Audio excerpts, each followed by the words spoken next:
Good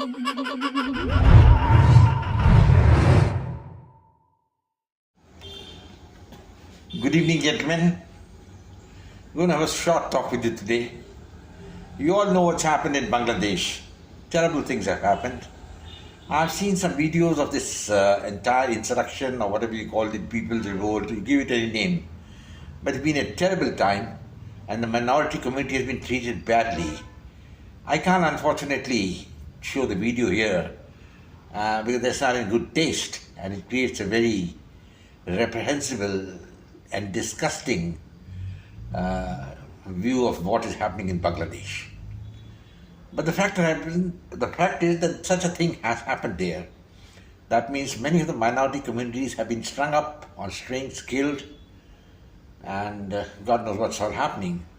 And the Bangladesh Prime Minister had to flee the country. Now the question is what's going to happen next? That's very important, and I have a piece of advice for the Indian Prime Minister Narendra Modi.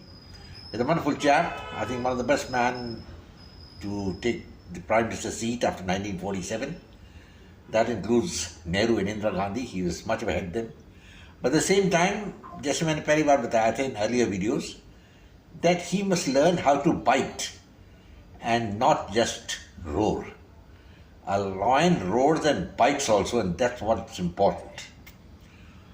Bangladesh is a test case for the Indian leader, and he has to act. I think he's been just sitting silently, and I just read today they sent a letter of congratulations to the new Bangladesh Prime Minister, who started the Grameen Bank and got the Nobel Prize. But after that, it turned out that he swindled the bank for billions of dollars, and he's become the Prime Minister now, thanks to the army. Now the army is divided, as far as I understand, and there are a lot of people who are still in favor of Sheikh Hasina, who was made to flee the country. I would use the word made to flee the country because if she was threatened that if you don't stay here for don't leave within another 45 minutes, you're going to be executed and maybe strung up in public or something like that, You remember this thing happened when Benito Mussolini and his mistress were strung up in Italy after they were shot dead. A very sad occurrence. But this is precisely what she was threatened with. And obviously, the army facilitated her leaving and she left, came to Delhi, and where the Americans and the British ganged up together and said, we're not going to give you asylum, so you stay home where you are, and that's the end of it.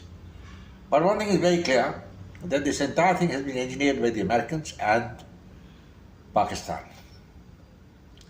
I don't blame Pakistan much because Pakistan is a bad child of the Americans, and the Americans have been supporting Pakistan for many years. And they don't mind, some of their soldiers getting killed. In fact, they lost thousands of soldiers in Afghanistan thanks to Pakistan. And yet the Americans are licking the boots of the Pakistanis. And we have a chap called Donald Lu. I think this man, the less said about him, the better. You think he's a great chap. But great people, only end up in the dustbin. And I'm afraid that's not going to happen to him. Now I'm concerned about Bangladesh and what's going to happen next. Bangladesh is India's neighbor, and at one time it was a part of the Indian subcontinent, the Indian state. But it's a majority Muslim country.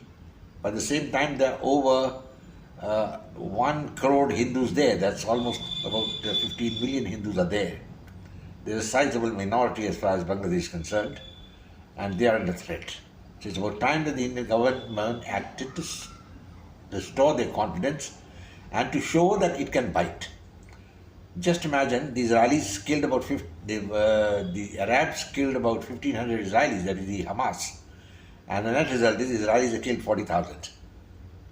I mean, that's the type of retribution they've done, and each of the leaders who was involved in this killing has been killed. Let's not accept that also, not forget that also. So what India has to do is to bring about that sort of retribution in Bangladesh. It can easily be done, and it's about high time the Indian army moved into Bangladesh to restore the confidence of the people there, because there are a lot of people here supporting Hasina, and Sheikh Hasina, who's in Delhi, must be restored back to power in Dhaka, and that is the job of the Modi government, and I wonder whether they're up to it. There's an old saying, are you up to it, man? Are you man enough to do it? I asked this question to the Indian Prime Minister. It's very good to keep sitting there and keep talking, well, I believe in this, I believe in that. But in a number of cases, he's faulted very badly in all the agitations which took place. And even the recent Waqf vote, which has been sent to the JPC, is a sign of his weakness. But that apart, Bangladesh is a different kettle of fish. I'm sure the opposition is going to support Modi, and it's about time that Modi acted. Made attempts to restore Hasina back to Dhaka, and if need be, we have what is called military intervention. Nothing to worry about it. The Americans keep barking, let them bark. Don't bother. Pakistan is a non-entity, and China, I don't think, would be in favor of an Islamic regime in Dhaka. So gentlemen, I think close a short video. I hope you like it.